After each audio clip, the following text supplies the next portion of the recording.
we updated the sale comp and rent comp reports. This was based on people calling us and saying the information you're showing in these isn't right. So we changed the fields that show up. We changed the layout somewhat, but mainly what we did is change the fields that show up in these. So if you're one of those people who took the time to let us know, nobody cares what the cost per tenant is. Why is that field in there? It's not in there anymore. It's gone. And where's the price per square foot? Now it's in there. So you might take a look at these pages if you swore them off, because they're formatted based on the input I got from the brokers. Another thing that I got from the people using this was when I drop in the comps, it's really hard to do. Completely rewrote the screen. You can now search for comps, real easy to search for them. You can filter by type, so you're only seeing comps that match whatever this property is.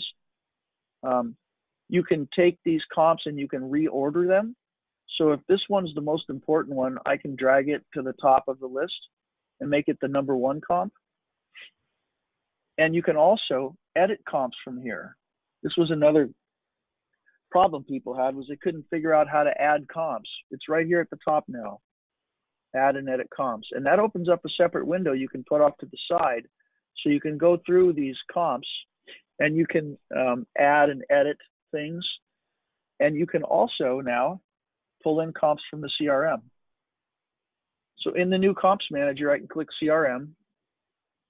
I can do any kind of filtering I want and search, and it'll show me all the comps from the CRM that match whatever it is I asked for.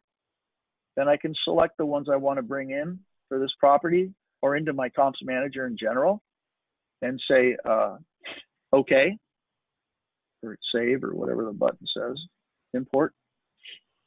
And you'll notice that it marks them in green, telling me these already came from the CRM. These other ones are not in this. These other ones are just in here. So the green is just a way to help you figure out, oh, I already brought those in. And when I go back to the screen down here, I see the same thing. All these are green. They all came from the CRM. So now you can interact with the CRM, and that's where you should be putting your comps, and then just bringing them in here to use them for the package, because the CRM comp manager is 1,000 times better than this. This was just a simple system made up for people to put comps in before we were RealNext. This company had their own program and they didn't have a CRM. Now we've got that. Also, if you edit a comp, we've rearranged that whole screen, and we've made it much easier to figure out what's going on. The stuff at the top here, those are generic fields that show up on any comp. If this is a for sale comp, you fill in these fields under the for sale section.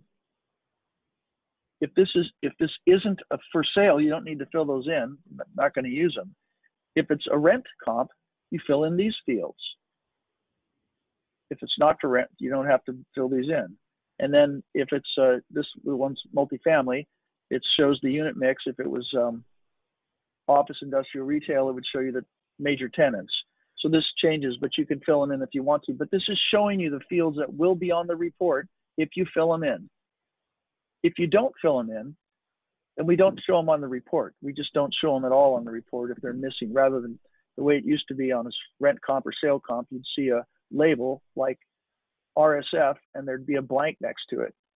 This field just won't show up on the report for this particular comp if it's not there. I'm trying to make the pages look a lot nicer. So these fields that show up, notice how there's 7 of them on the top one here, but there's only 5 on this one. That's because 4 of them don't have, or 2 of them don't have information. So it just makes your report look a lot nicer.